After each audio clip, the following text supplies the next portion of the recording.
Welcome to part 2 of the core approach to recruiting trunk and core engagement.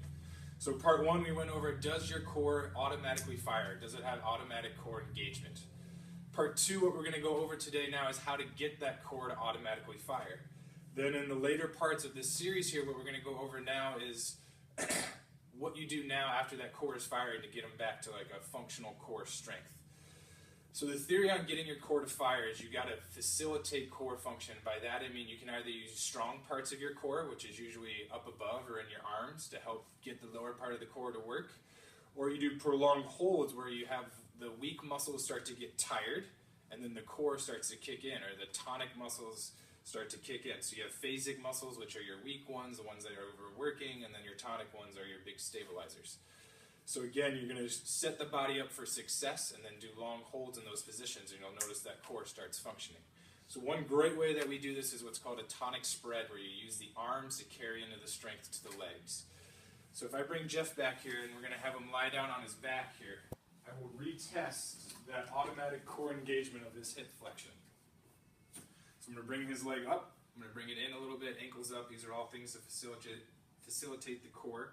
Jeff, can I have you hold your leg here? Don't let me move you. Don't let me move you. And again, he just breaks pretty easily. I'm putting minimal force here, 2 fingers force.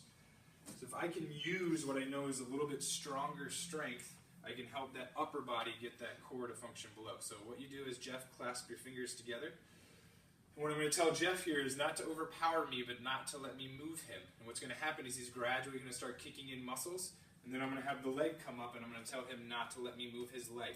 And this is just going to get that neuromuscular system or those nerves firing, and I guarantee when we retest that will be better. So Jeff, can you hold here? Don't let me move you. Hold. This takes a little bit to build it up, so you want to gradually increase that pressure. Think about adding an arc. It's not a straight pressure. As you start to feel more resistance from Jeff, you look for what's called a click, but eventually you're just going to hit a brick wall, which I got to right there. I'm pushing, it's not moving. Once I feel that, you can even ask him, hey Jeff, do you feel your abs starting to kick in there? Perfect. Keep holding Jeff now. Can you bring this leg up? Good. Now I'm having Jeff hold that leg that had no strength before, and I'm holding. And again, I want to feel that click or that brick wall of that leg. And you're still doing arches. Hold, hold, hold. Good. Hold. There it is. Now I can't move that leg. I can't move that arm. I'm pushing hard right here. And relax. And you can go right back into that test. Jeff, hold for me. Hold. And immediately now I'm putting my body weight in there. Eventually I'm going to be able to break him. But I'm looking, does he have that resistance? Hold again. Right away. And right now, just after doing that, it clicks in right away. Okay, so that's one strategy that you can use to get the core to fire with your clients and with your patients. Once you have that, then you can carry that over to more of the traditional planks and those things, which will go into the next part of this series. So again, we've assessed, does your core function? And then how to get it to function, or how to kick it in automatically. Part 3 will then be what to do so the patient can start to work on that on their own. Stay tuned.